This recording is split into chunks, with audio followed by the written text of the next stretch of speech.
everyone, welcome back to Eastwick Cottage Garden. Today we're going to be doing some rose pruning, and I thought you'd like to come along with me so you can see how I prune my roses. There are 4 rose bushes that we're going to try to get to today. They are located in the fenced-in garden area that we've been working on with garden cleanup. I'm going to turn the camera around and show you some of the tools that I use. I'm going to have somebody come along and help me kind of removing some things and showing them a little bit about rose pruning too. So I'm going to turn the camera around and show you the tools that I'm going to be using today. So for the pruning, I'm going to be using my rose gauntlets. These are actually new to me. I've just gotten these this past season. It's the first time I've been able to use them. I have some roses that are pretty thorny, and in the past it's been a nightmare to prune them and not get stuck. So I also have my regular garden gloves for the roses that I don't need the full gauntlet for. I have my pruners, my hand pruners that are here for the smaller branches. I have a set of loppers for the bigger branches, and I also have a battery operated pruner for the super heavy duty branches. So I might be using this quite a lot because there's a lot of big branches, specifically on 2 of the rose bushes that I'm going to need to take care of. So this might get a workout. So they've been sharpened and wiped down. So anyway, this is what we're going to need, and of course coffee, because it is morning time. So anyway, we're going to go ahead and get started. We're going to start with this rose bush here. I actually won this rose in a raffle basket at a charity event about almost 10 years ago, actually. So it's been here for a while, and as you can see, it's pretty out of control. This is like an old style rose. It only has 5 petals, but it smells absolutely amazing. It only blooms in springtime, and then it's just a green shrub the rest of the year, and then it does this in winter. So all of this, as you can see, these red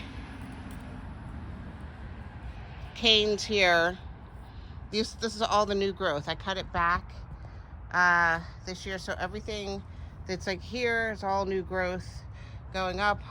All this up here is all new growth, all the way up here, all the way up there. It's all new growth. It is under my dogwood tree, but it gets afternoon sun, a lot of afternoon sun, by the way the sun goes around my house. Anyway, so I'm cutting it back very hard this year. I'm cutting all the roses back very, very, very, very hard. Roses love to be pruned, so if you think you're cutting too much, you probably are not. So last year I did not cut this back nearly enough, and it went kind of rogue and crazy. So we're gonna bring it down to probably maybe about 2 feet. This is a 4-foot fence here, so maybe about 2 feet, maybe 2 to 3 feet. So most of this is coming off, and we will see hopefully a bright new flush coming in this year. This rose doesn't have any thorns, so I'm just going to go in with my tried and true and trusty rusty and dusty garden gloves. These gloves are about 15 years old, and I love them. They are leather. I actually got them from Home Depot. They have mesh on them so they can breathe. It's wonderful. They're wonderful. They look a hot mess, but they are wonderful. Tried and true.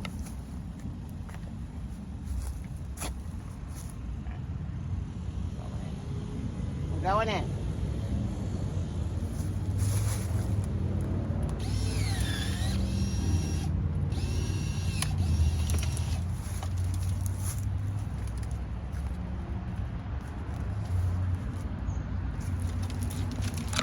First cut.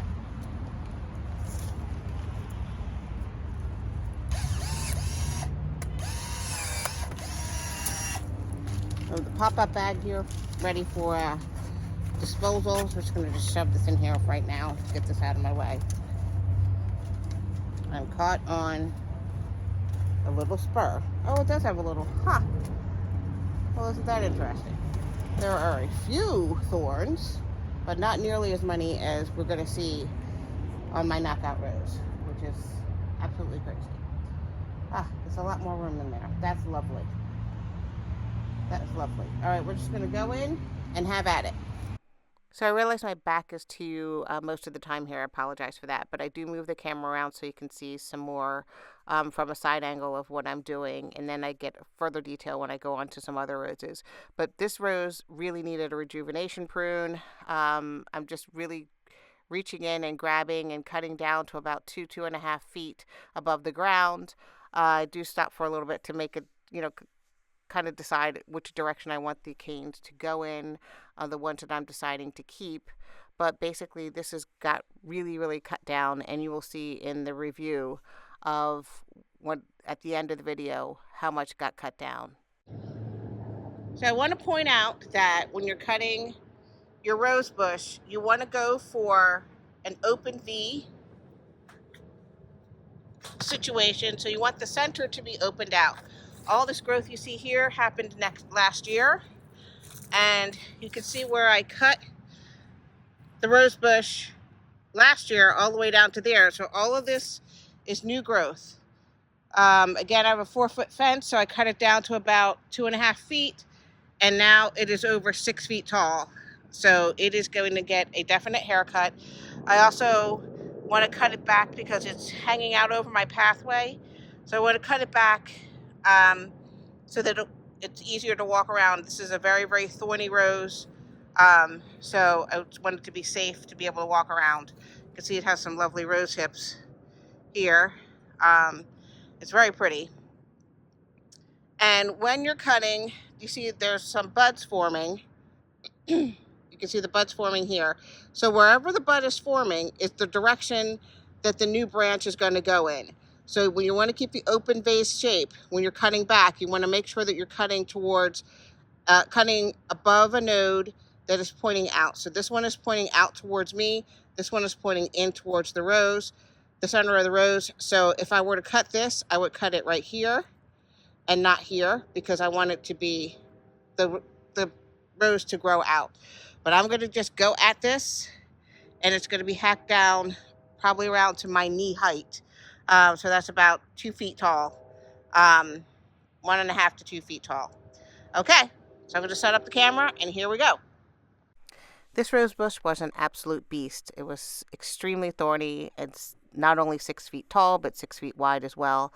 I was just getting in there to clear out most of what was happening. But I want to point out that when you are pruning your rose bushes, if they're not way out of hand and you don't have to take them really way back, the first things you should remove are the 3 Ds. It's the diseased, damaged, and dead. So if you have dead branches, damaged branches, or diseased branches, they need to come out first. And be sure to be able to get them out of your rose bush, because you don't want any disease to continue in your plant. You don't want the look of the dead branches, because that's kind of hideous. And if it's damaged, you don't want that there, because disease can creep in that way. So I'm just going in and taking a lot out, because this rose really needed to just be brought down to the ground to start all over again. It's going to flush back like a wildfire next year, or this coming season as well. So I'm not really concerned about that. But just if you're not pruning super hard like this, just remember the 3 Ds, and then remember which direction that the buds on the leaves, on the canes are going in, because that's going to determine your direction of the new branching of the rose. And you want to, again, keep that open V shape so you have airflow, which kind of reduces the amount of disease that would be would be accessible. So anyway, but you can see that it's getting that V shape as I'm cutting it down really far. So